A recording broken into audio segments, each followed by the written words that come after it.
parents strongly caution the following programs are intended for mature audiences over the age of 18. These programs may contain some material that many parents would not find suitable for children and may include intense violence, sexual situations, coarse language, and suggestive dialogue.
What's up, everybody? We are here, man. I am Big Will filling in for Jagz. Welcome to Sound Injection. Beside me, Mojo. What's up?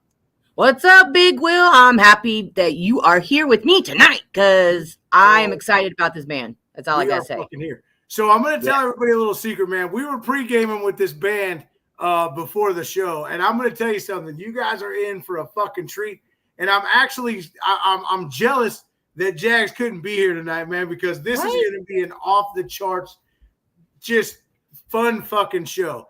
And this is up his alley, too. Little turkey. It's going to be a good time. Before we bring in the Lords of October, man, let's drop it out, man. We are brought to you by our friends at 434 Management,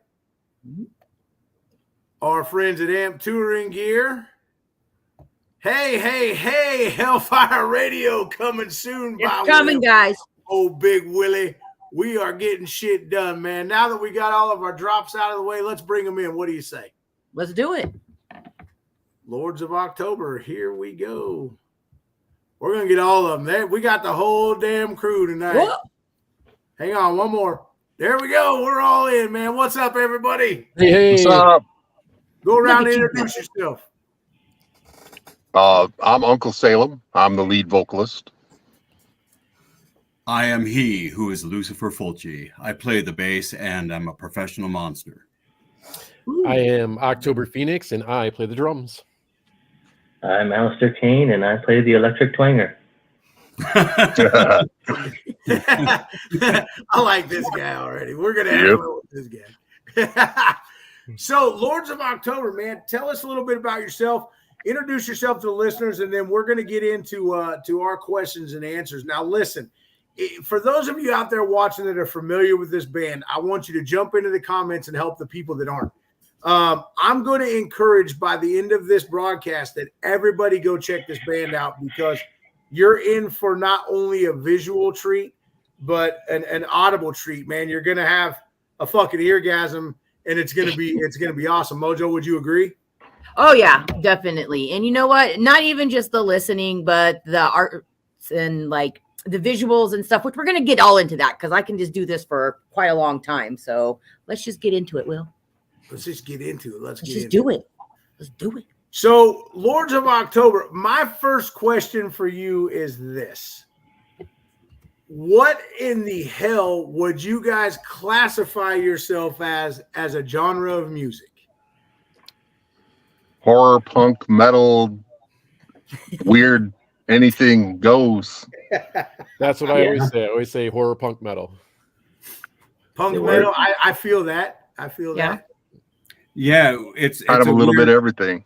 Sorry. Yeah, it's a weird thing because we all do come from sort of, we all have similar backgrounds with the shit that we love, but then there's those little nuances of music that are new to each of us, that I wouldn't have listened to before, but like October brings a certain drumming style from music I didn't listen to before, as just the way that I bring some bass playing maybe from bands we just bring our own little bits and pieces, but it ends up being like a horror movie or some supernatural scary celebration of Halloween that is articulated through our music. It can be fast and furious, it can be slow and creepy, and sometimes if you listen to like our cover of the Scooby-Doo theme, it can just be fucking fun. Yes. So we have a good time with what we do. We have a good time. We're not a scary fucking group of people. We just love to have a good time. You actually are like a bunch of people I'd be hanging out with. So Yeah. I mean, definitely, man, definitely. And so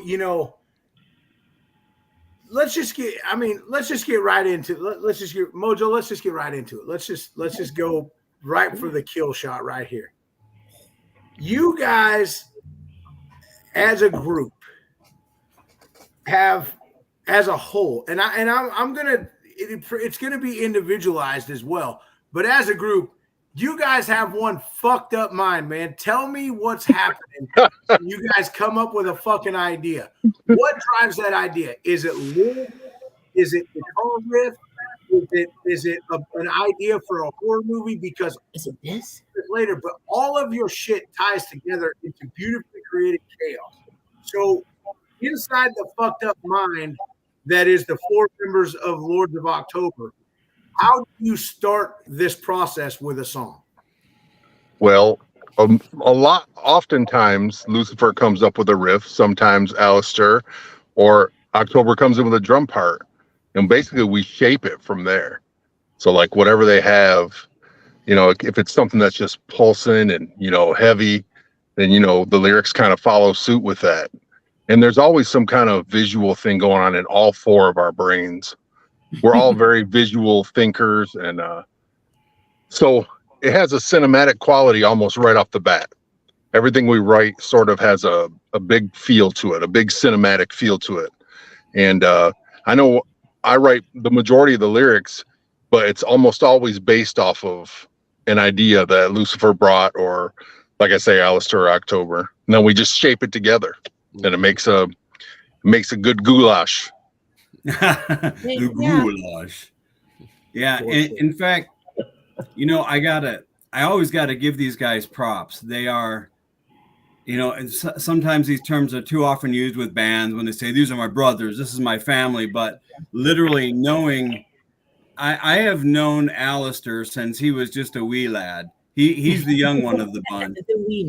And I have known Uncle Salem now for what, like 14 years? Something like that. So, and we've been together about 9 as a band. But see what happened for me, and the reason I love these guys so much, aside from being so devilishly handsome, is that I came from LA, and from 94 to 2004, I played in a death rock band called Penis Flytrap. We had, a lot of the same elements, but never fully realized. And although I wrote a lot of shit with them and we did a lot of cool shit, I always felt like I just couldn't get off, couldn't bring it to fruition.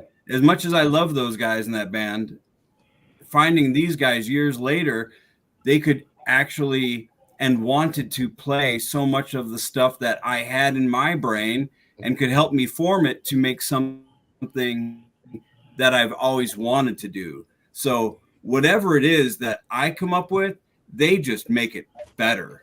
And the same, I think what we do when October brings, October's our drummer, but he's also just very musical. Very musical. Actually, both. I think all of us play multiple instruments. Yeah. And when he brings drums to a song, I immediately know where he's going, and we start to form that shit together. Now, lyrically, when Uncle Salem puts something together, we talk about what this might be about. But chances are it's going to be something creepy and weird. But I mean, we have love songs. We have, you know, some of our favorite songs to play are songs about our wives and ghosts too. So I don't know if that makes any sense, but that's a lot from where we come from. I think it's been a real beautiful kind of journey getting to where we're at right now. There's like a magic to it. Yeah, it's like a family. You guys work together well. You bring all of your talents together, and it just comes all together naturally. So Absolutely. And you're absolutely right, Lucifer. It makes absolutely fucking no sense.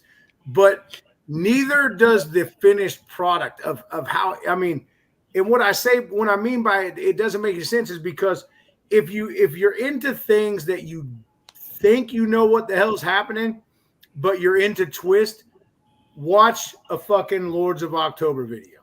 Yeah. Just do it, because you're going to think, oh, this is cliche. I've seen this before in some fucking horror flick from the 70s. And then next thing you know, there's like poof dust of blood when somebody's getting punched. And it's just fucking, it's awesome. Even down to the fucking airwalk fucking stomp in Graveyard Stomp, which is so unfucking expected. And I was like, holy shit, this is, you know, I love that, it. that was October's directorial debut for our videos. Yeah. That he came up with that whole idea for the video and directed it himself and did all the effects and all the editing, if I'm not mistaken. Yep, I did all that. It was my vision, if you will. So I had a whole bunch of us. We had a whole meeting together. We got together at the coffee shop, and I brought the outline. I had the whole thing set up and what everyone was going to do. And we set a date to do it. And I did some storyboards, and I pretty much went from start to finish. This is my vision. You know, I want to see if we can get it out there like I have it in my head. You know what I mean? So we pretty much did it. The only thing is it's supposed to be kind of like a fall or autumn feel, but it was like 90 degrees outside. Yeah. And so I'm like, I'm swinging this sword around in that big heavy wool coat, and I'm thinking, oh man, I'm dying here. Could somebody please just get me some water? So that part of the video at the very end where you take your fucking mask off, you're probably like thinking the fucking whatever fucking gods are around you right then that you can breathe.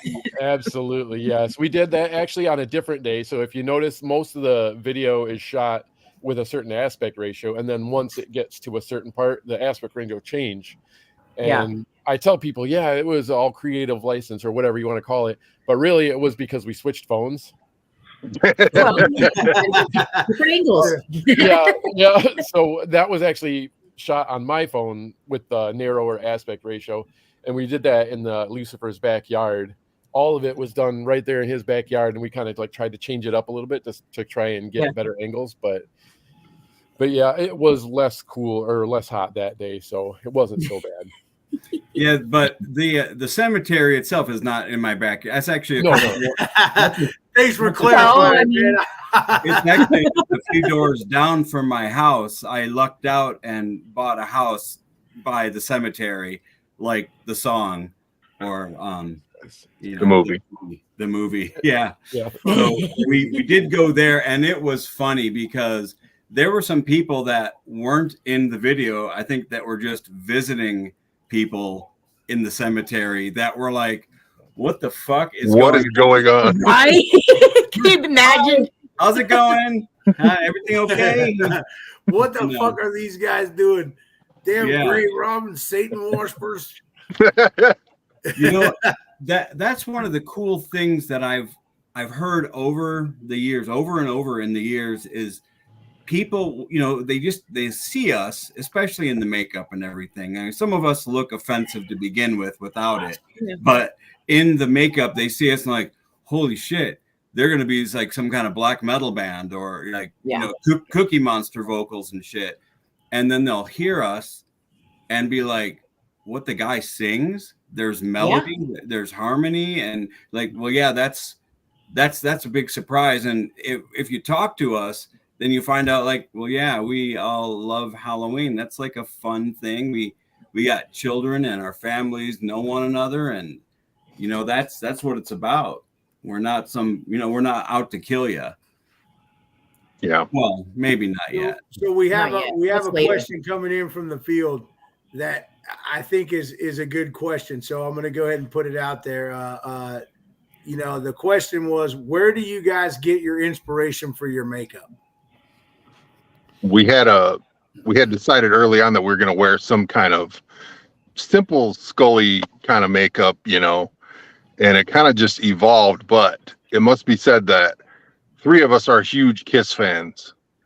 Not that we stole their makeup or the idea. It kind of evolved into that, but it was always kind of there like, yeah, we could probably do that. That'd be cool, Little mixture. It kind of gives me a little reminder of Sting as well. Mm-hmm. Oh, yeah. Oh, shit.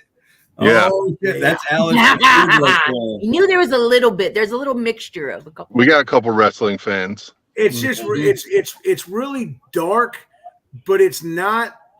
It's just like everything else that you guys do. It's art and it's subjective. I mean, you can look at your makeup and you can see goddamn grave robbing devil worshippers, or you can look at your makeup and say, these guys are going to bring something to this fucking stage that no one has ever seen or heard. Well, it's going to captivate people. Mm-hmm. Every one of the makeups are a different character. That's us, each one of us is a different character. So it's accented by a different color, whatever style the makeup is, it's the character. So that's also another really fun artistic thing that we kind of added on as we went along. Yeah. Well, listen, October, being a drummer myself, first of all, I want to take this opportunity because I've been doing this shit for the better part of 40 fucking years. And I've never sat in a room where a bass player especially acknowledged that a drummer is even a musician. So, Lucifer, can you say that again for the listeners? Oh, well, I mean, Bravo. I'm telling you what, October is the man, and the dude has fixed my instruments. He's like how do you say it, a luthier in his own right. He has worked on things, amplify. In fact, one of Alistair's amplifiers has still got to go to his house to get some fixing. But he is, Uncle Salem has said it first, but I have always agreed that he's just a very musical person, music minded. So all the nuances in the drumming. I mean, one of my favorite bands of all time is Rush. So of course it's a bass player drummer relationship. Right. And I get to experience some of that with Mr. Phoenix behind the kit. Now that you say that, I kind of, from listening to you guys' music, I kind of get that. I kind of hear that overtone influence in you guys' music, but also too, when we were talking about all the shit that you throw in a blender to make, Lords of October, it really does. To me, it fits the doom category as well because of the way that the guitars are phrased and the way that the lyrics go. It's got that doomy feel in certain parts of certain songs too, which opens up a whole different market of listeners as well. Yeah, definitely. That's partially by design and partially just by who we are. Mm-hmm. There's no escaping that any heavy band has inadvertently stolen something from Sabbath. There's just you can't get away with it. You hit that augmented fourth and you're like, Sabbath, anybody? Like, I didn't mean to. It just sounds fucking cool. Like, got it. Sabbath was my first concert when I was 12, and ever since then, it was like, well, why do I want to play fucking happy music? This is so evil and doomy and fun. But then getting together with when Uncle Salem and Alistair and I first got together as a trio, we were like, hey, let's play some Kiss covers. And so Salem was drumming and trying to sing at the same time. And we were doing a good job, but we were one day like, man, we want to do so many different styles and do this for real. We got to get somebody real. And I tell you, it was like the heavens just opened up when when October came along, because we were like, all right, we're gonna like meet this guy, and he was like, hi, I'm a nice guy. I like, comic books and superhero movies and shit. And we're like, oh, good. Cool, so do I. we were almost like he's in, and then we're like, oh, well, I guess we should hear him drum first. And then he brings all this shit to the plate.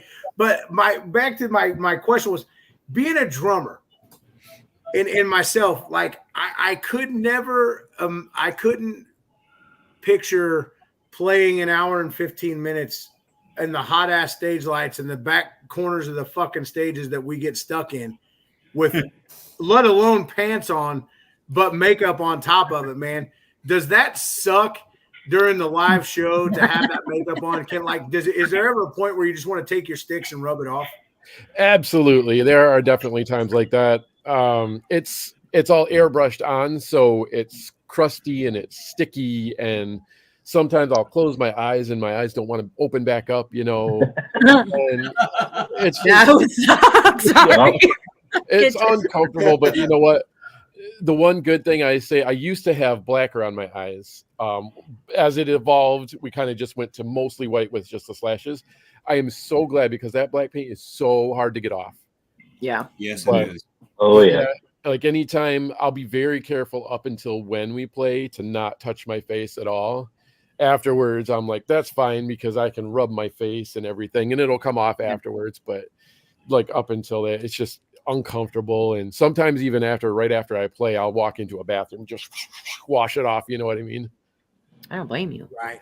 Now, when you guys do appearances, like say you're at a venue and you're out at your merch booth or whatever, do you guys stay in full costume at that point, or do you let the fans see your real faces? We pretty much stay in full costume. Yeah. Yeah.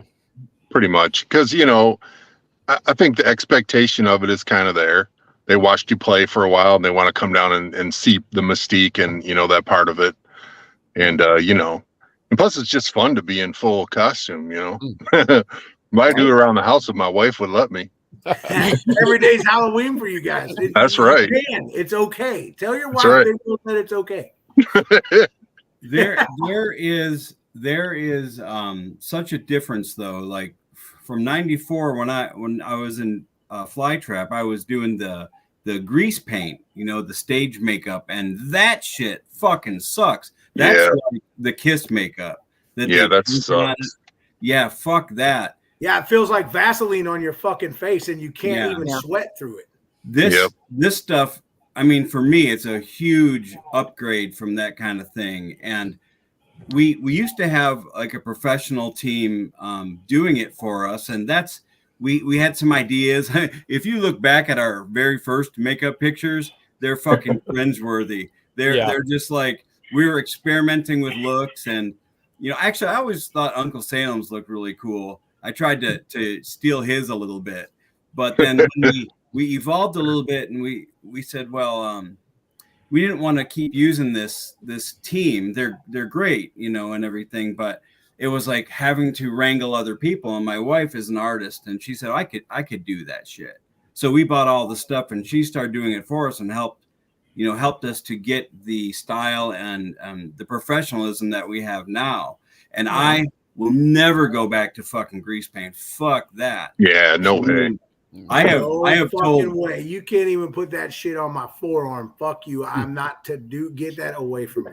You said it, man. Fuck that. I've actually mentioned several times, because over the years I've been like, man, I've been putting fucking makeup on since '94. And maybe we should do the whole Kiss lick it up era and just take it off. Uncle Salem is like, no. We shouldn't do that. I'm like, all right. One more time. The makeup stays. But dude, I fucking love it. That's the truth. I love it. And it takes me like 45 to an hour to get it on, and probably about the same to take it all off. And but if I could do it every day and make this an everyday thing, oh fuck yeah, I would do it. Easy. I love it. Look at me behind you, Mojo. I'm just creeping behind your shoulder there. I think it's, I mean, Wait a minute. What's up, Mojo? We got a little bit of time. We got about 4 minutes before we got to take a commercial break. Let's get into that, man. Let's get into what's going on, and we'll touch on this on the other half. But what's going on with the band, man? I mean, are you guys actively touring? Are you just playing a couple shows here and there? Are we just trying to build up a network so we can get out and do that? I mean, let's touch on that for just a minute, and we'll kind of preface the second half of the show. What do you think, Alistair? Do you want to answer that one? No. Well, this is honest. We've been talking about a tour. We've been talking about a small tour here. At the moment, what we're really trying to do is focus on, we have a couple of shows coming up here, but we're kind of not in tour mode right now. We're kind of more on I don't know how much we want to say because it's not really set in stone yet. But videos and the movie. Yep, exactly. So we're working on a movie, and we're working on a new album. Yep. And so we have a few things that we're actively pursuing, but we're always going to play the shows that make sense. That's just a thing we do. If they come up with something to bring to us, that's something that we know we have to do, we will do that. Yeah. Right. Like if it's a con or some kind of horror related thing or a group of horror bands or anything like that, we're like, yeah, well, we got to do that. Yeah. There's a lot of shit that you know how it is. You guys have probably talked to a million fucking people and a million different bands, and you know how it is in the industry now. And it's always been like, hey, do 20,000 different things with your band for us, and do all this shit, and you're gonna make $5. And right. It's not about the money per se, but it costs time and effort to do this show the way that we do it. So it does have to make sense. Yeah. And as far as there's some shows that, like Salem said, we are just going to do. There are other tours we would love to do, but to go and say, bring this band to somewhere in the middle of nowhere where there's 5 people that are going to show up, and there's just other bands that are playing Leonard Skinner covers. I mean, it doesn't fit. Yeah. It doesn't fit. So we gotta pick and choose, because when we do it right, and it's got to be Halloween at the venue. Heck yeah. I see you guys as a really good hit at festivals. I think if I was, and this is just because I've as well as you, Lucifer, and everybody else in this room, have been in this industry for a long time, and I've seen it change, and I've seen it go good, bad, good, bad, good, bad, hot, cold per se. Yeah. But I think that you guys at a festival would fucking knock it out of the park.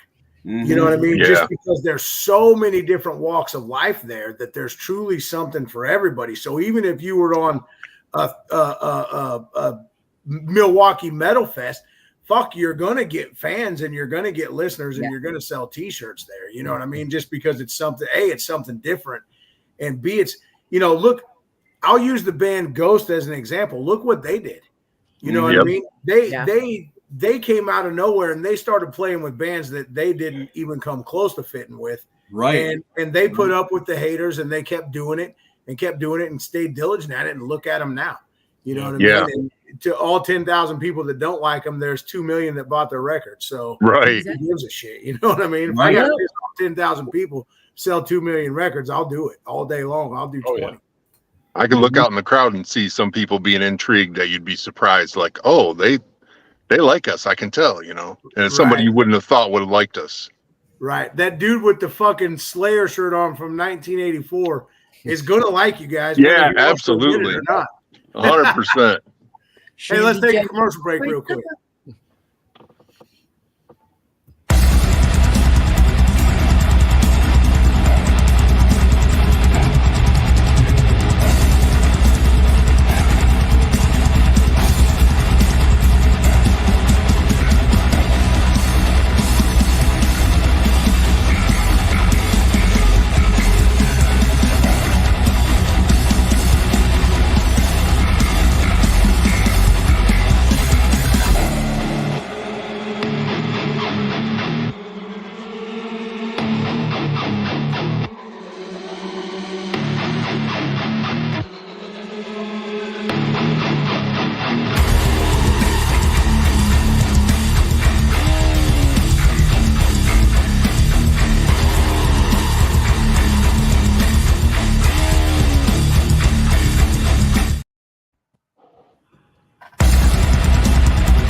And we are back.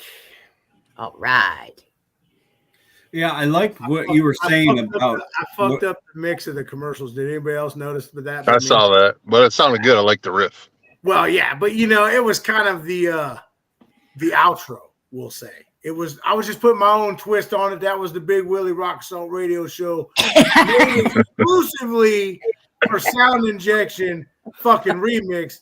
Jagz, don't worry. I won't send you a bill for it. It's on the house, brother. On the house? Okay, so before the commercial break, we were talking. I feel like I've got some answers to a lot of my questions. Mojo, what do you got for these guys? The only thing really that I want to know now is, what does the future hold for you guys? Because like you said before the break, there's obviously a lot of cost in production. So when you guys go play a show, obviously it has to make sense. Yep. What does that look like for you guys as far as seeking out booking agents and management and things like that that can make these things happen for you? Because I don't know how the fuck you guys can hold it all together. You guys are true artists in every facade of the word, to be able to come up with movies, direct your own shit,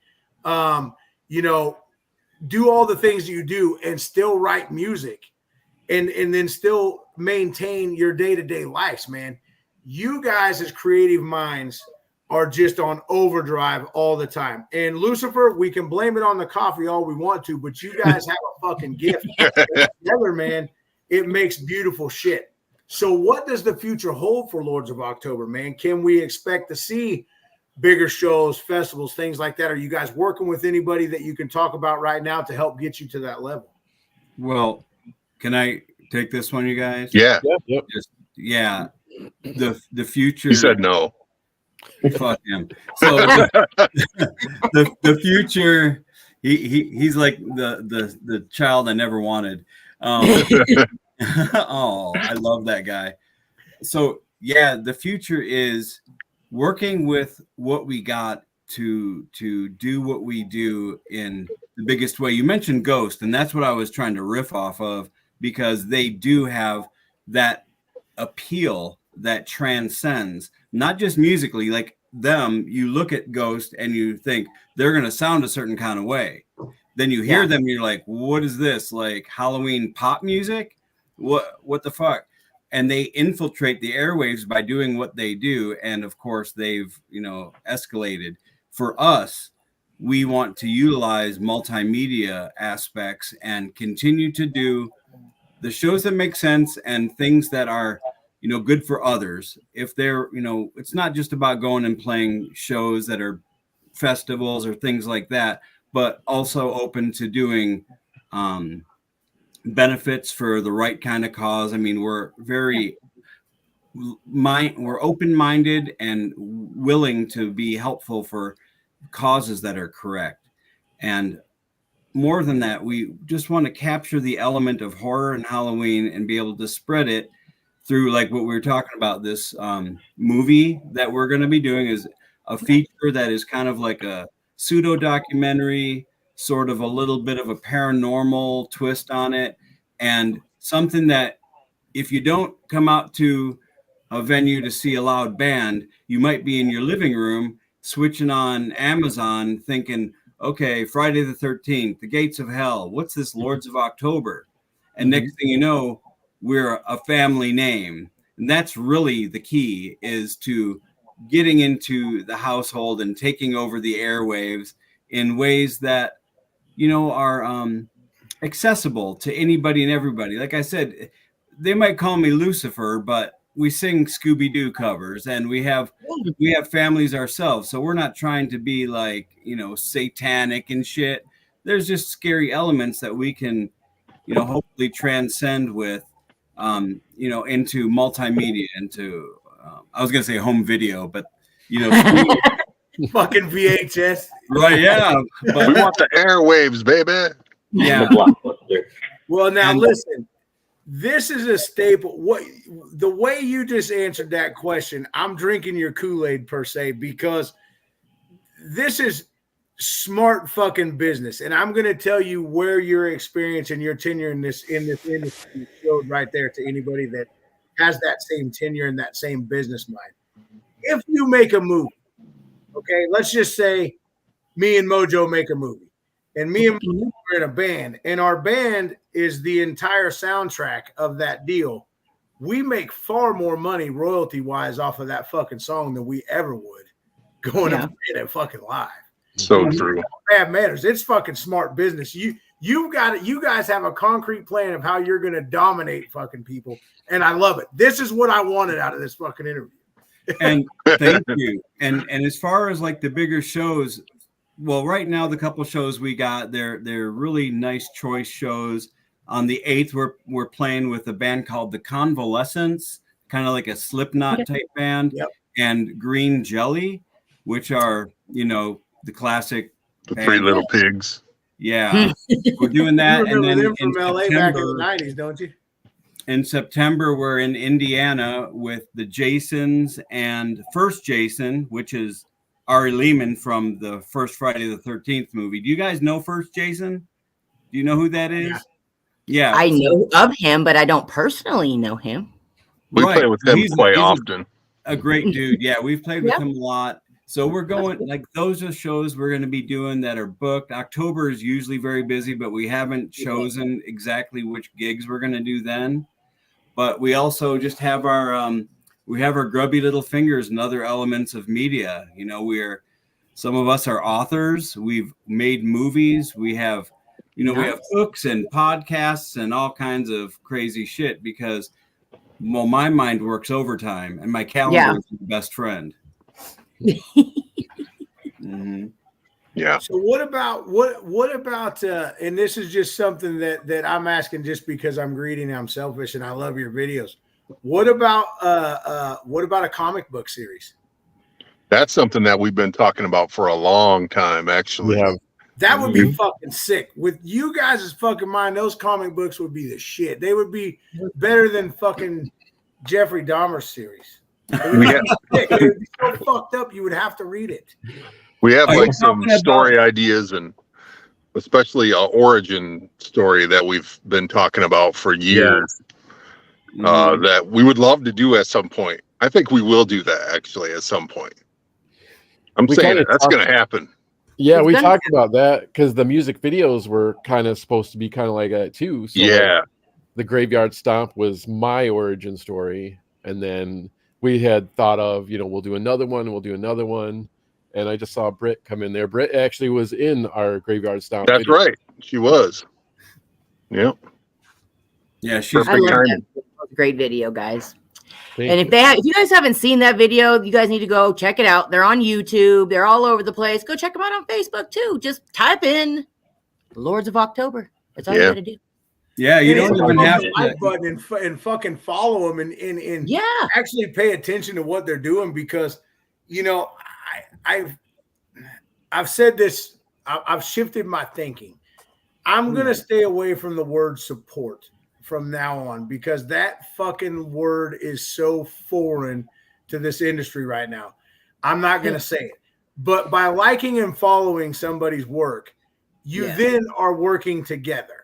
Right? Yeah. Because we're helping each other get to the next level. There's power in fucking numbers. And that's what me and my show and what I do and what I've done in this industry for years believe in is that the more people we can have around us, man, the more we can succeed, the more we can trample through the barriers that affect this genre still to this day. You know what I mean? Yep. And guys like you and what you guys are doing are really pioneering it to where it's taking the genre and it's merging two things together that people like, which is visual and audio, and it's bringing in potentially an entirely different audience to what other people are doing. So my mind says, why the hell wouldn't I want to work with you guys? Why wouldn't I want to follow you and come to a show if I could and support you at work? I said support. It's going to take me a while to get that word out of my head. But work with you guys and help you guys because symbiotically, I grow through that too. Yeah. You know what I mean? It's a good point. Yeah. We have the best. I hate the word fans. We have the best family of fear that I've ever known. I mean, there's been some people that have, they followed me for years. They've actually said and done some pretty fucking wild shit, saying for you, like in the fucking Omen or some shit. But the fans and the people that, hey Britt, the fans and Thanks, the people Britt. are friends like Britt and Raquel and so many other people. They fucking come from long distances after long days of work, spend their money and come and support us, listen to us, see the shows when they don't fucking have to. You know how it is. You work a long day and you earn your money in this economy, man. You want to save it, but people come out to see us and do that kind of shit so selflessly, man. We have absolutely the best people. Means everything too. Love them. Yeah, it means so much to us that they care. It's that extra spark when you look out and you see those faces that you recognize that have been following you for a while. It's that little extra spark, that makes you want to push through even more, Yeah, it keeps you motivated. It's very special. Yeah. And someone pointed out that we are on TikTok as well. Yes, you guys are all over the place. That's what I'm saying. Just type in Lords of October. That's all you gotta do. Yeah, they mentioned they're going to use every form of media they fucking can to get out there, and that's in today's age isn't a bad business plan. The problem with that is that I find is it's all the goddamn algorithms and that battle that you have to overcome to be able to stay relevant. And it's like, Jesus Christ. But with all of the irons that you guys got in the fire, shit, man, I believe that the sky's the limit for this band and wherever you want to take it. Does the band eventually just become a sideshow to the movies and the books and the things like that? Is that, or does the band always stay at the forefront of all that? For me, in my mind, the band is the most important thing. And everything else comes from that, which would be really cool and be an offset of it. But the music is still the thing that I think we all care about most. Yeah. But yeah, having the creativity for these other things to come around and maybe be effective as well, man, that's just awesome. Right. Because like I said, we are very visual thinkers as well, and we're always going to want to do new stuff. We're restless kind of creative people. Mm-hmm. But the band will always be the thing. I think I speak for all four of us on that. Musically, that's the most important thing. How do you get kicked out of Walmart? Yeah. So out of Walmart. why'd that happen? It's partly my fault. Yeah, it's a pretty quick, easy story. We went there to get TikTok content. We were just walking through the store, goofing off, and we were juggling, and we got yelled at for juggling lettuce, I think, wasn't it? Yeah, it's lettuce. They're like, oh, you can't juggle stuff, you can't buy it. And, well, I'm going to buy this. We're putting apples and stuff in the cart. Yeah. But they were like, you can't film in here. They told us that you can't film in here. And the part of me came out, I was just like, almost, like the punk rock side of me was like, hey, fuck you, man. But then I'm like, wait a second. These people are fucking just working like everybody else. And like, they're not trying to get yelled at by some fucking idiot in this makeup. And we were causing quite a fuss because people were calling us over for pictures and we're like signing shit. And it was pretty funny though.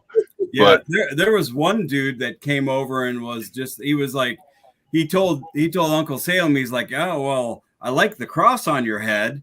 Then he looked at me and he's like, I don't know about that. I was like, I'm the nice one. Are you kidding me? Uncle Salem is an asshole. Oh, dang it. Yeah, I know. So basically, TikTok content got you kicked out of Walmart. Yep. Basically, yeah. Us kids in our TikToks. That alone in itself is pretty fucking punk rock, though. That is pretty punk.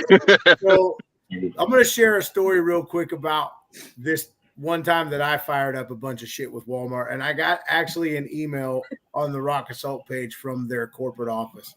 Oh, I just because we had such a large listener base and such a loyal following. I started this thing called the Redneck Metal Mafia, and people fucking love that. And they're the mofos, right? So one day I was bored on the air, and I was like, you know what? Fucking somebody go to Walmart and send me a fucking video, because everybody's asking me for free T-shirts. All right, motherfuckers, you want something free? I'm gonna make you work for it. Go to Walmart. Get up on one of those fucking turnstiles that they run your grocery down and send me a video of you doing your best impression of Angus Young air guitaring on that fucker. yes. And I'll give you a free T-shirt. My wife, sure did cause a who stir. was my monitor at the time, was like, "Are you fucking insane? You're going to get sued. Somebody's going to get hurt." Well, somebody ended up getting into a fist fight with a security guard. It was. I ended up giving away like 150 fucking free shirts. And everybody got in trouble, and everybody snitched me out. They're like, "Well, Big Will told me to fucking do it." I'm like, "Jesus fuck, I'm 400 miles from you." Seriously? Yeah. That is awesome. That is awesome. The Angus I still got the Young- videos. Oh my I can't put God. them out.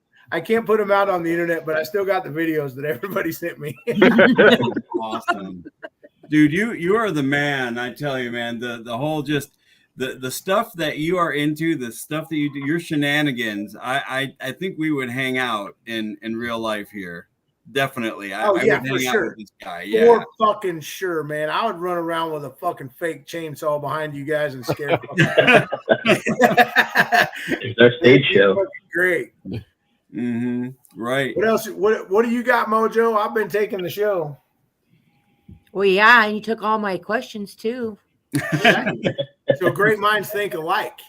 They do. They sure do. But there was one that we did have up here that was talking about pregame rituals. I know Jagz and I have a little ritual. We have a little song that we play. Do you guys have a little kind of pregame ritual?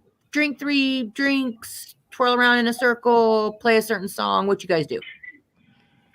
I don't know Well, if we do. Iron Maiden. To be frank, the ritual, and Salem has said this many times, but the ritual itself is getting the makeup on. Mhm. Now, Okay. if we're doing it at Yeah. my house, so my wife does the makeup, and Yeah. she's our unofficial 5th member. She does a lot of different work, design, Great. all kinds of shit. She is Cover art. Yeah, Scara, my wife, is the fucking shit. And what happens if we're getting ready at my house, usually I've got some music videos on. Usually it's Iron Maiden that Iron I Maiden. have Hopefully, playing. Iron Maiden. Yeah, I mean, there's been other bands too, but we'll play some Iron Maiden, and we get the makeup Iron on. Maiden. And we just talk about, whatever's going on with it. It's just like a real kind of chill thing, because I mean, we don't drink, we don't smoke, and it's not like a thing that we said, hey, this is who we are. It's just kind of who we are. And Yeah. when we do get together, I mean, it's Red Bull or Gatorade, water, coffee, getting the makeup on, getting together and hanging out and just kind of chilling, Mhm. And when we actually go up on stage, then it's like, oh, yeah, this is what we do. Right. So I think we're each other's therapists in a lot of ways too. Oh, for sure. Mhm. For sure. Yeah. Yeah. I have a little bit of a ritual, a vocal ritual. Listen to Twisted Sister pretty much before every show. And listen to Stay Hungry or You Can't Stop Rock and Roll. One of those two. Okay. Try to loosen up the vocal cords, Yeah. scream like Uncle D. What do you want to rock? I want to rock. And October juggles lettuce. Yeah.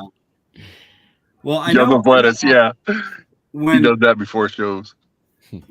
October, when as far before you get over and do your makeup and shit, are you practicing and things, or are you already just always loose? Yeah, I definitely am not always loose. I'll always go through. I'll usually play on my legs. I have a pattern that I do. It's kind of like I'll do some paradiddles, see how fast I can get them going, and then I do something. I don't even know if it has a name, but I just kind of use it to kind of loosen up my arms. You know what I mean? And hopefully by the time that we're ready to play, I'll be loosened up and warmed up enough. So I tell you Gotcha. what, And then we sometimes do sacrifice things in the name of Satan right before the show. Nick, That was twice. Right. Well, That goes okay, without 3 saying. times. Well, you're Or supposed 3 to do times. it like at least at the beginning and at the end, right? Mhm. That's what I thought. yeah, when we get ready to play, it goes from 0 to 1,000 miles an hour. Like you're trying to Yeah. catch a freight train, and if you're not Yeah. ready for that, you're gonna get run over. Yeah. That's good analogy. I Well like that. said. Mm-hmm. Yeah, I mean, I'm always practicing at home, but the most I do is I have to stretch these fucking fingers out.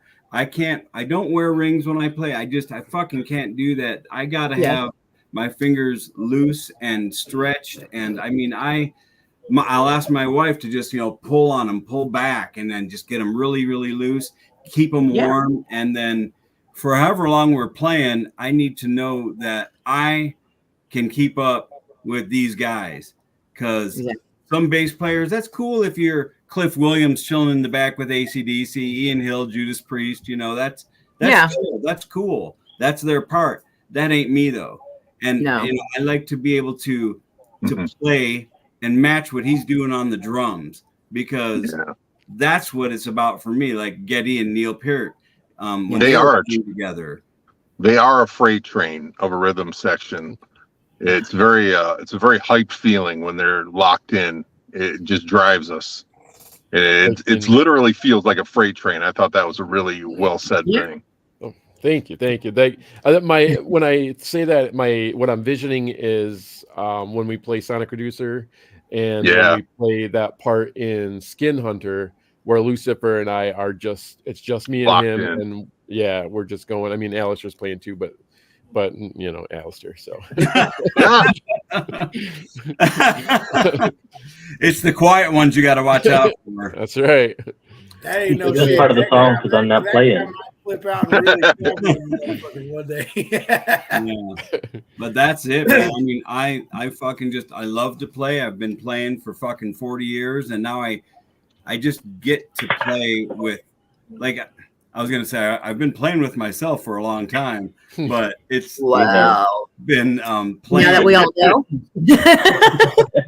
I have, whether I've had a band or not, I've been playing and recording solo shit, playing different instruments, but playing with these guys, it's a different fucking thing. It's a unity that I can't get anywhere else. I've never had in all the years I've played. Same here. And it's because I do feel so comfortable. Like, we know each other's children and wives and families and our significant others. And it's like, I'd fucking kill for these guys. And that's like, no shit. It's just, And I know they would do that for me. And, if you see, maybe not Alistair, because he said that. He's like, maybe, but he knows I would kill for him. And I tell you, I'm kind of, I've always been used to being the guy that walks in the room and people are like, I really am a nice guy. But when I walk in between October and Uncle Salem, both October is what, 6'4"? 6'2". 6'2", and Salem is 6'9". 6'9". Yeah. 6'9". I'm just 6 foot. I'm like the dude. I'm like, hey, I'm fucking square. I'm safe with these dudes. And then I'm 7'5". I hide 7'5". us. Wait, how tall are you? You guys could get into a pickup basketball game on the road if you're fucking broke and just win their money. That's right. With Salem, we would. We would. What a great fucking interview, man. You guys, here's what I'm excited for moving forward from this interview. I'm excited to see what you guys come up with next, and I'm excited to follow you guys a lot closer. Definitely stay in touch with you guys if you're ever around the Midwest area. You mentioned being in Indiana. That's not far from. We love Indiana. So, the thing about it is, for me, is and Mojo and Jagz and everyone else at this great organization that we have called Hellfire, Entertainment Media Group, is we like to get relationships with people. So in 5 years, we can come back and say, shit, you remember 5 years ago when we did this interview and you know, this, that, and what's changed since then? And that's the kind of longevity that I'm looking for by following you guys and working with you guys, is that, you know, I'm interested in what in the fuck you guys' mind can possibly come up with next. And when do the creative juices fucking stop? Because you guys show no signs of slowing down creatively or artistically. And I'm sure Mojo would agree. Oh, yeah. But thank you. When do you guys look at each other and say, man, I'm out of fucking ideas? That seems like that's a long ways off. I cannot picture that moment happening with this group of people. There's always so many ideas. There's so many that we forgot some of them. You know, you have to write stuff down to be like, okay, what are we doing again? Because we have 20 million other ideas coming and we have to slow down on them. We wanted to take some time with the newest album because we were like, all right, when do we record? We've been recording like that ever since we started. Just putting out album. So we're like, let's calm down on this one. Let's make some videos for this one and, you know, kind of see what we can accomplish with it. But it's really hard because we just want to create. That's like such a big thing for us. So I really can't picture that. I can't picture us, the four of us, not having ideas together. That just it seems foreign. I don't forget shit. I write everything down. There's hundreds of ideas in their own categories and subcategories. Trust me, I don't forget shit because I love everything that we come up with. Maybe some shit ends up going to the wayside. But the back burner would be better than forgotten. Yeah. Right. Yeah. But we have yet to complete our video series for this last album, Cryptozoology. We are making a video for each song. And, you know, some bands, I mean, if you're fucking Metallica, you release all your videos on the same day. But we all have families and jobs, and everything we do is in-house. We do not. Right. We very rarely work with other people outside of us unless we are bringing them into our little organization. But you gotta trust them. Exactly. We have a fellow that's been talking to us about directing some of our videos. This fellow, David Hayes, who is a writer and director in his own right. He's great. I want definitely to finish the videos for this album because we still have like 4 to do, I think. And I just want them to be next level, better all the time. More monsters, more creatures, and higher levels of production. But we have to take one thing at a time. And, you know, remember that as much as we want to do everything right now, there are other things that keep us afloat that we have to maintain. You know, jobs and bringing in money and things like that. We don't have anybody but ourselves, and we do this all together independently. Yep. Yeah. Well, we do sell Alistair sometimes to the lowest bidder. Yeah. The lowest bidder. Okay. Yeah, we sell them. You guys have been great. Looks like, if I'm looking at it right, Mojo, looks like we're out of time. You are absolutely correct. But we're already 25 seconds over, so I just want to take a couple seconds here and give some parting thoughts. First of all, thanks to the Sound Injection crew for having me on tonight, man. It was a great time. You know, I'm sad that Jagz missed this one, but I was glad that I could fill in, man, because I got excited about it. And here we are. Mojo, thanks for having me and putting up with my bullshit. Yeah. Lords of October, man, you guys fucking rock, man. I will definitely reach out to you by way of Rock Salt Radio Show, man, and see what we can do to further work with you. And, thank you. And get some things rolling as far as Hellfire Radio is concerned. But, you know, that's it. Thanks to all of our sponsors, man, 434 Management, and everybody else that's involved here. Remember, Hellfire Radio coming soon. Mojo, what do you got? Oh, just make sure you guys go follow Lords of October, YouTube, Facebook, everywhere. They're definitely worth it. You guys are going to love them. You could be a pumpkin head. Yeah. Thank you guys so much. Thank you for having us.